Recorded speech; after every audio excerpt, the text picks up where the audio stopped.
Hey everybody, Scott here with the scenario number 1. So we're going to go ahead and jump straight away into the route, trip, pilot, aircraft, environment, and external pressures of this trip that we were assigned. As if a DPE gave it to me, I would, in regards to the route, I would start with the weather. It depends for me personally on VFR versus IFR. If I'm VFR and I'm very confident that I will have pretty good weather throughout the entire trip, I'd probably just do a direct routing with flight following, communicating with center.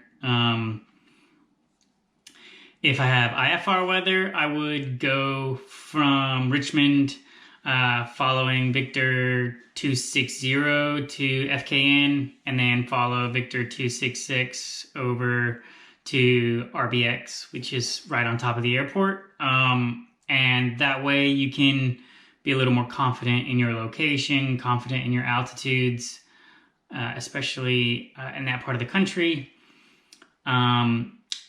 Now, if this trip, if I'm actually a comm student, building hours, just flying cross-country trips, is something that I'm currently familiar with, as it's what I do now. So first of all, I make sure that the airplane is fueled to capacity. I know that for at least the airplanes that I fly are filled up. Just me, I'm not going to run into any weight and balance issues, even with fuel burn. So I'm pretty confident with that. I would have water and snacks along as well. And then knowing all NOTAMs, make sure you got a weather briefing beforehand, right before you take off for your entire route. That way there are no surprises. And then as far as the pilot goes, it kind of overlaps with the trip. Just make sure you're prepared. Go through your I'm safe checklist. I want to personally make sure that I have no what I would call borderline concerns in any of those sections of the I'm safe checklist. And if I do, I make note of those. And as I said earlier, just a precaution that I bring is some water and snacks to keep me hydrated and, that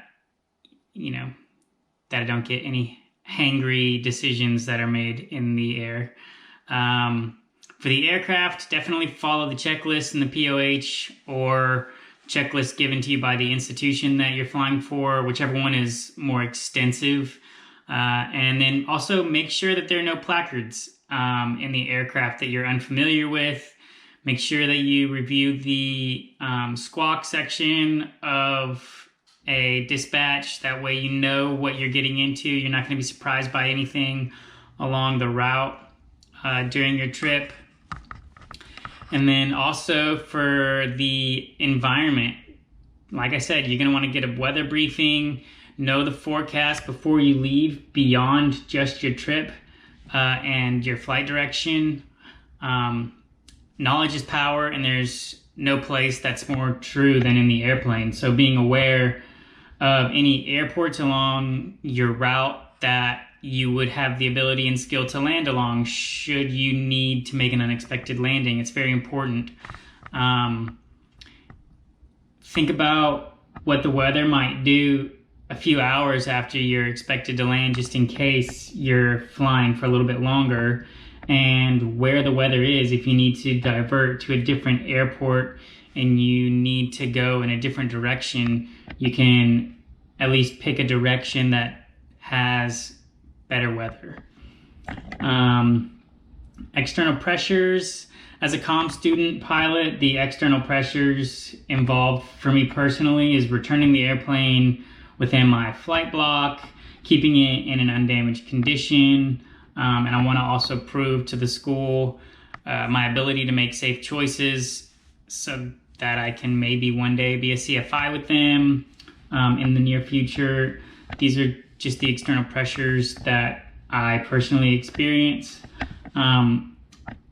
Now, getting into this scenario, the question was posed as you see deer on the runway before you land, and you have to make a decision to either continue or return to Richmond. And if you do, can you log cross-country time? It's kind of interesting because cross-country time depends, at least for a commercial pilot, if you land or not.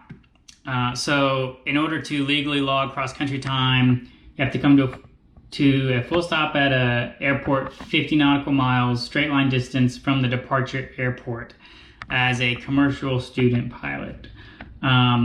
Once you fly a missed approach and you don't land, you can't log the cross-country time just as a commercial non-ATP student. So in order to meet those requirements for the ATP certificate, no landing is required to log cross-country time, and that's just for the ATP certificate. And all of those are according to the 6.1.1, Section B, Paragraph 3, number II, I think is what I found. All right, so the deer on the runway, we've all seen the warnings in just about every AFD that we look at. Caution, birds and deer in vicinity of runway and taxiways. So the reason it's there is because it's true and because people have experience with that. I hope that none of you guys watching this ever have the issue with it, but just in case, I did a little research on what the recommended course of action is going to be, and this is kind of what I found. So Wisconsin Bureau of Aeronautics put out a little flyer about it, just giving you the basic bullet points of what to do. They recommended using landing lights during both your takeoff and landing portions. If you are concerned about deer, you can make a low approach to the airport, fly over the runway to make sure that there aren't any deer present. And if it's necessary, you can call up the airport personnel and have them disperse the deer away from the runway environment before you attempt to land. Another thing that they said that you could do is an attempt to frighten the deer, which kind of makes sense to me. But obviously there's a few precautions. You don't want to fly so low that, you know, you risk them jumping into your airplane and causing damage and, you know, possibly grounding you. But that would be along the lines of the low approach.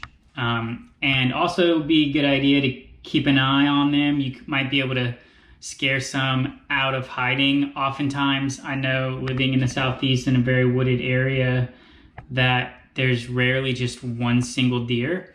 So they will jump out and follow each other. Even if they're not currently in danger, they may follow another deer into danger. And then the other thing that was very important that I will consider from now on is being especially vigilant during dusk to dawn, because that's obviously when the deer are known to be more active. So based on all of this information that I've found, I would not return to Richmond. You, as a personally as a commercial pilot, I would go around, stay in the pattern, warn people that might be attempting to land as well on CTAF, just let people know what's going on, and then make a low approach. If there aren't any deer on it after a few minutes, try to land again if they're being stubborn and don't want to land, or they don't want to leave and you're sort of getting towards the end of your fuel reserves. There's a few other airports in the area that I could land at and maybe refuel and come back, or, you know, I wouldn't return to Richmond. It's kind of a long ways to go just to say that there's deer on the runway. And that's just my personal plan, what I would do in that situation. Well, sorry for the long video. See you guys.